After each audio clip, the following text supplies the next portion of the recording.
everyone. My name is Reza Wahyu Apita, student ID 2441108 for management class 24CX. I will discuss personal financial risiko. This topic is very important to understand, especially for you as students who are learning how to manage our finance and prepare for the future.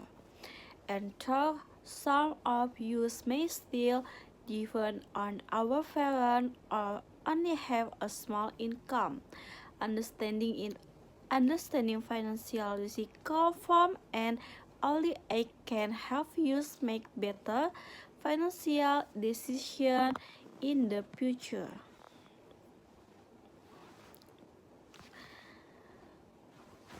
Langsung aja kita masuk ke pembahasannya. Jadi, apa sih risiko keuangan pribadi itu? Risiko keuangan pribadi adalah kemungkinan terjadinya suatu peristiwa yang dapat menyebabkan kerugian atau mengganggu kondisi keuangan seseorang. Di dalam kehidupan sehari-hari, kita sering menghadapi berbagai situasi yang tidak terduga, misalnya kehilangan pekerjaan, biaya rumah sakit yang tiba-tiba, kerusakan kendaraan, atau bahkan kerugian investasi. Semua hal tersebut dapat dipengaruhi dan memengaruhi kondisi keuangan kita. Karena itu, penting bagi setiap orang termasuk kita untuk memahami dan mengelola risiko keuangan dengan baik. Jenis-jenis risiko keuangan pribadi itu yang pertama ada risiko kehilangan pendapatan. Misalnya, seseorang bekerja di sebuah perusahaan, kemudian perusahaan mengalami masalah sehingga harus melakukan pengurangan karyawan. Akibatnya, orang tersebut kehilangan sumber penghasilannya. Jika tidak memiliki tabungan atau dana darurat, tentu kondisi ini akan menimbulkan kesulitan dalam memenuhi kebutuhan sehari-hari. Oleh karena itu, memiliki sumber pendapatan tambahan dan dana darurat menjadi langkah yang sangat penting. Risiko berikutnya adalah risiko kesehatan. Biaya kesehatan saat ini tidaklah murah. Ketika seseorang mengalami sakit atau kecelakaan, biaya pengobatan yang harus dikeluarkan bisa menjadi sangat besar. Sebagai contoh, seseorang yang harus menjalani operasi atau rawat inap selama beberapa hari tentu memerlukan biaya yang tidak sedikit. Untuk mengurangi risiko ini, maka seseorang dapat memiliki asuransi kesehatan serta menerapkan pola hidup sehat. Selanjutnya, ada risiko utang.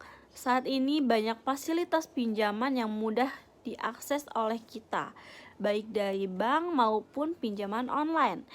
Jika tidak digunakan dengan bijak, utang dapat menjadi beban keuangan yang berat.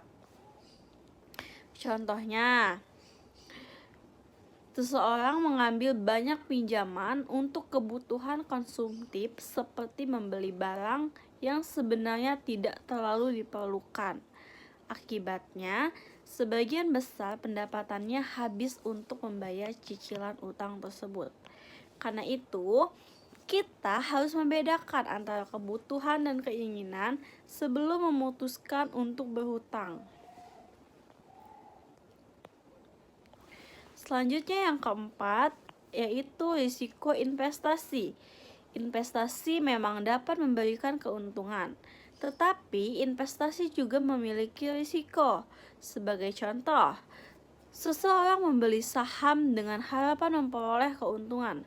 Namun, karena kondisi ekonomi yang gak stabil, harga saham tersebut justru mengalami penurunan. Oleh sebab itu, sebelum kita berinvestasi, kita perlu memahami dulu instrumen investasi yang dipilih dan tidak hanya mengikuti tren. Lalu yang kelima dan yang terakhir ini yaitu risiko inflasi. Inflasi itu merupakan kenaikan harga barang dan jasa secara umum dalam jangka waktu tertentu. Ketika inflasi terjadi, daya beli masyarakat akan menurun. Uang yang kita miliki hari ini mungkin tidak akan memiliki nilai yang sama beberapa tahun ke depan. Karena itu, selain menabung, kita juga perlu mempertimbangkan investasi agar nilai uang dapat berkembang.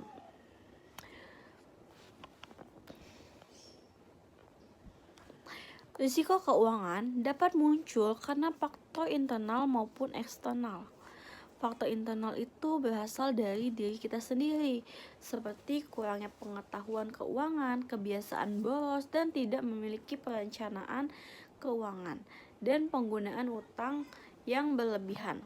Sedangkan faktor eksternal berasal dari luar, seperti inflasi, kondisi ekonomi, pandemi, bencana alam, maupun perubahan kebijakan pemerintah.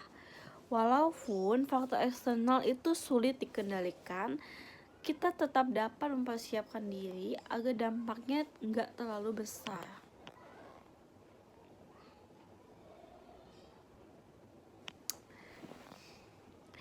Apabila risiko keuangan itu tidak dikelola dengan baik, maka akan menimbulkan berbagai dampak. Yang pertama, dampak ekonomi, seperti berkurangnya tabungan dan kesulitan memenuhi kebutuhan hidup.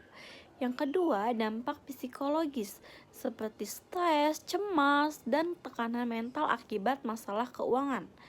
Yang ketiga, dampak sosial, seperti menurunnya kualitas hidup dan terganggunya hubungan dengan keluarga maupun lingkungan sekitar. Oleh karena itu, pengelolaan risiko keuangan menjadi hal yang sangat penting.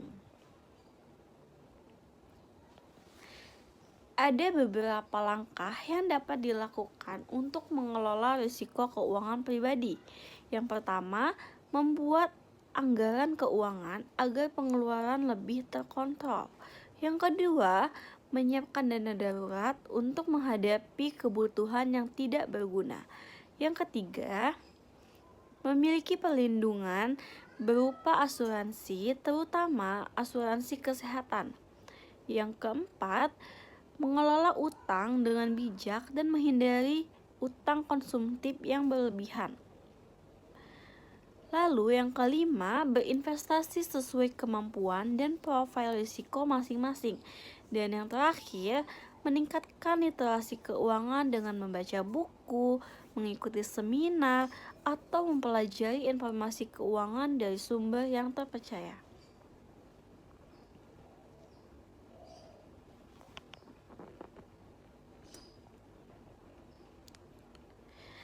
Sebagai penutup, risiko keuangan pribadi adalah risiko yang dapat mempengaruhi kondisi keuangan seseorang, baik karena kehilangan pendapatan, masalah kesehatan, utang, investasi, maupun inflasi. Meskipun risiko tidak dapat dihilangkan sepenuhnya, kita dapat mengurangi dampaknya melalui perencanaan dan pengelolaan keuangan yang baik. Sebagai mahasiswa, sekarang adalah waktu yang tepat untuk mulai belajar mengatur keuangan, menabung, dan membuat perencanaan keuangan yang lebih matang.